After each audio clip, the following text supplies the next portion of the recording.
Welcome back to Golpobari Sonia. তো আজ বাদে কাল সরস্বতী পুজো, আর আমি ঘরে বসে ভাবছিলাম আজ থেকে 5-6 বছর আগে সরস্বতী পুজোটাও আমার খুব অন্যরকম ছিল, কিন্তু আজ কোনো এক্সাইটমেন্টই কাজ করছে না যে কাল সরস্বতী পুজো, মানে সেই ফিলিংসটাই আসছে না। আর 5-6 বছর আগে যখন স্কুলে পড়তাম, আজকের দিনে সব ফ্রেন্ডসরা মিলে গিয়ে স্কুলের সরস্বতী ঠাকুর আনতাম। আমাদের কত প্ল্যান থাকতো, এখানে যাব এখানে যাব, এই শাড়ি পরবো সেই শাড়ি পরবো। আর আজকের দিনে তো স্কুল থেকে এসেও খুব বিজি হয়ে পড়তাম। পাড়াসহ মানুষ, আমার সমবয়সী, আমার থেকে ছোট বড় অনেকেই আসতো মেহেন্দি আঁকার জন্য। তো আমি সবাইকে মেহেন্দি এঁকে দিয়ে তারপর নিজেও 2 হাত ভরে মেহেন্দি করতাম। আর এখন মেহেন্দি করি না, কত বছর হয়ে গেছে ঠিক নিজেরও মনে পড়ছে না লাস্ট কবে মেহেন্দি পড়েছিলাম। মেহেন্দি, তারপর হাতে কোন কালারের নেল পলিশটা লাগানো হবে সেটাও আমরা সবাই গ্রুপে বসে ডিসকাস করতাম। আর কোন শাড়িটা পরবো সেটা তো মনে হয় এক মাস আগে থেকে আমরা সিলেক্ট করতাম যে হ্যাঁ আমি এই কালার শাড়িটা পরবো, তুই ওই কালার শাড়ি পরবি, বা ম্যাচিং পরবো, এখানে যাব ওইখানে যাব। তখন কি ছিল যে পারমিশন ছিল না একা ঘুরতে যাওয়ার, সঙ্গে মা নিয়ে যেত। মার সঙ্গে পুজোয় যাওয়া হয় না তাই অনেক বছর। আমি যখন ক্লাস 12-এ পড়তাম তখনও আমি মায়ের সাথে পুজো দেখতে যেতাম। তো তখন ভাবতাম কবে কলেজে উঠবো, কবে কলেজ শেষ হবে, বড় হব, একা একা পুজো দেখতে পারবো, পুজোতে একা যাব। আমি যখন আমার মায়ের সাথে যেতাম অনেকেই দেখতাম যে একা যেত। তো তখন আমি ভাবতাম যে ওরা তো একা যায়, আমি কেন একা যেতে পারি না। আর আমি যদি বাড়িতে বলতাম তাহলে বলতো যে আরও বড় হয়ে নাও তারপর তুমি একা যাও। তো সেভাবে একা সরস্বতী পুজো দেখা আমার কখনোই হয়নি। আর যে বান্ধবীদের সাথে সরস্বতী পুজোতে যেতাম ওদের সাথেও এখন আর পুজোতে যাওয়া হয় না। স্কুল ছাড়ার পর তো ওদের সাথে আমার পুজোতে কখনোই দেখা হয়নি। আর আমাদের এমটিবি স্কুল, আমাদের স্কুলে পুজোর আগের দিন বস্তা দিয়ে খই আনা হতো ভোগ মাখানোর জন্য, ওই সরস্বতী পূজার দিন যে এই ভোগটা দেওয়া হয় সেটার জন্য। তো আমরা সবাই মিলে অনেকগুলো বস্তা দিয়ে যখন খইগুলো আনতো আমরা সবাই সেগুলি বাঁচতাম একসাথে বসে। তখন না ক্লাসে সেটা বোঝা যেত না যে কে খুব ব্রিলিয়েন্ট, কার খুব অ্যাটিটিউড বেশি। ওই দিন সবাই সব কিছু বলে একসাথেই কাজ করত।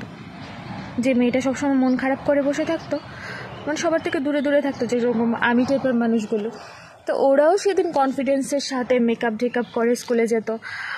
নিজেদের মধ্যে খুব একটা কি বলবো, এখন বলতেও লজ্জা লাগে, মানে খুব একটা অন্যরকম ফিলিংস কাজ করতো। তো পুজো নিয়ে আরেকটি মজার বিষয় হলো আমরা তখন না মানে সদ্য ক্লাস 12-এ উঠেছি। তো তখন কিছু মেয়েদের আবার ডানা গজিয়েছিল, যেমন ধরো কারো নতুন শুধু ফ্রেন্ড হয়েছে, ছেলে বন্ধু, যেহেতু আমরা গার্লস স্কুলে পড়তাম। আর কিছু মেয়েদের তো একদম বয়ফ্রেন্ডই হয়ে গেছে।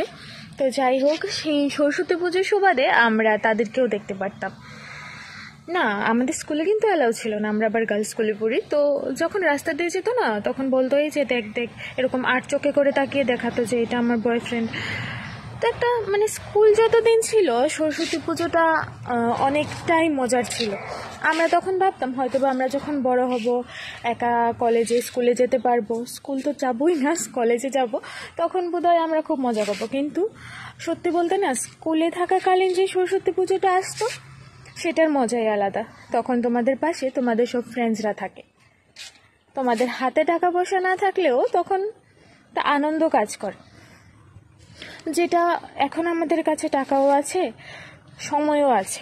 তখন বাড়ি থেকে গুণে সময় দেওয়া হতো যে এতটুকু সময় তোমাকে নিয়ে ঘুরবো বা এতটুকু সময়ের ভিতরে বাড়ি চলে যেতে হবে। এখন আমাদের কাছে সময় আছে, টাকাও আছে, পছন্দের শাড়িও কিনতে পারবো, বিশেষ একটা বাধাও নেই। সত্যি বলতে না, যে সময়টা আমরা কাটিয়ে চলে এসেছি, মানে স্কুল লাইফের মতো আর হয় না, কিছুই হয় না। তুমি কলেজে যাবে, ইউনিভার্সিটিতে যাবে, তোমার তখনও ফ্রেন্ডস হবে, হয়তো বা না স্কুল থেকে ভালো ফ্রেন্ডস হবে, কিন্তু এই যে পুজোর ব্যাপারগুলো, কিছু মেমোরিজ আছে যেগুলি শুধু স্কুলেই থাকে। তুমি যখন কলেজে যাবে তখনও পুজো হবে, কিন্তু না তুমি সব কিছুতে তোমার পুরোনো স্কুলটাকে মিস করবে।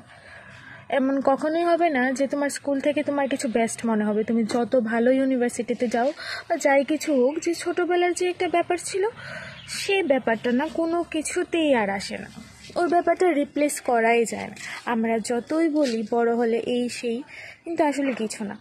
যে সময়টা আমরা পার করে চলে আসি সেই সময়টা সত্যিই পার হয়ে যায়। কোনো কিছুর বদলে সেই সময়টাকে আমরা আর আনতে পারবো না। এই যে আমি যে জায়গাটা এখন দাঁড়িয়ে আছি, আজ থেকে 5-6 বছর আগে এই জায়গাটায় অনেক মানুষই আসতো আমার কাছে মেহেন্দি করার জন্য। আর আজকে আমি এই জায়গাটায় একা একা বসে ক্যামেরার সামনে বকবক করছি। তো ছোটবেলা আর বড় হয়ে যাওয়ার মধ্যে এটাই তফাৎ। যখন আমাদের কাছে সব থাকে আর কি, তখন আমাদের সেটা ফিল হয় না যে আমাদের কাছে কি আছে। আর এখন নেই, তো এখন আমরা হারে হারে টের পাচ্ছি যে কি হারিয়ে গেছে। সত্যি বলতে আজকে আমি আমার স্কুল লাইফটাকে খুব মিস করছি। এমন না যে আমি স্কুলের খুব ভালো ছাত্রী ছিলাম বা স্কুলে রোজ যেতাম, কিন্তু ওই যে আজকে খুব করে মনে হচ্ছে যে কালকে তো সরস্বতী পুজো, আজকে কোনো এক্সাইটমেন্ট নেই। কালকে শাড়ি পরে বেরোবো নাকি এমনি নাইটি পরে বাড়িতে বসে থাকবো, কোনো কিছুই নেই, কোনো ফিলিংস নেই যে পুজো। সেটাই ভাবছিলাম এই জায়গাটায় বসে বসে, যে কয়েক বছর আগে এই জায়গাটায় আমরা কতই না আনন্দ করতাম। জীবন থেকে যে সময়গুলি হারিয়ে যায় সেগুলি কোনো কিছুর বিনিময়ে আর আসে না। আমাদের স্কুল লাইফ আমাদের জীবনে এরকমই একটা জিনিস। এখন সবাইকে দেখলে মনে হয় যে এই আমাদের বাড়ির পাশে স্কুল আছে, বাট আমি খুব করে আমার স্কুল লাইফটাকে মিস করছি, আবার ইমোশনাল হয়ে পড়ছি। অবশেষে একটা কথাই বলার থাকে, এখন যারা স্কুলে পড়ছো তারা খুব খুব খুব মেমোরিজ জমা করে না, একদিন তোমরাও মিস করবে। এখন যারা স্কুলে পড়ো তারা তারাও ভাবতে পারো যে হ্যাঁ আমরা কলেজে যাব। যারা 12-এ পড়ছো তারা তো কয়েক বছর পর তাদের মনেও আমার মতো ইমোশন জাগবে। যখন স্কুলে ছিলাম না, স্কুলের প্রতি ভাবতাম কবে স্কুল শেষ হবে, রোজ কেন স্কুলে যেতে হয়। বাট এখন মনে হয় আবার যদি ওই দিনটা ফিরে পেতাম, এরকম আমার চিন্তা ভাবনা থাকতো না। আর বিশেষ করে সেই ছোটবেলা হারিয়ে যাওয়ার পর আমরা রিয়েলাইজ করি যে ছোটবেলাটা আসলে কী ছিল। সবাই তো আমরা বড় হতে চাই, এখন যারা স্কুলে পড়ো তারাও খুব বড় হতে চায়, কিন্তু তখন দেখবে যে সব কিছু অন্যরকম হয়ে গেছে, কিছুই আগের মতো নেই। ইভেন আমি তো আমাকে মিস করি যে আমি আগের আমিটা আমি কী ছিলাম, কীরকম ছিলাম, আর এখন আমিটা এরকম কিন্তু সচরাচর হয় না যে একটা মানুষ নিজেকে মিস করে। বাট আমি সত্যি আমাকেই মিস করি যে কি আমি হয়ে গেছি। এই আজকে এই টাইমে আমি ফোন নিয়ে এটা হতেই পারতো না, কয়েকশোবার শাড়ি পরে ট্রায়াল দিয়ে ছাড়তাম, কিন্তু এখন এই ফোনের সামনে বকবক করছি। বাই বাই, আর কিছু বলবো না, অনেক কিছু বলে ফেলেছি।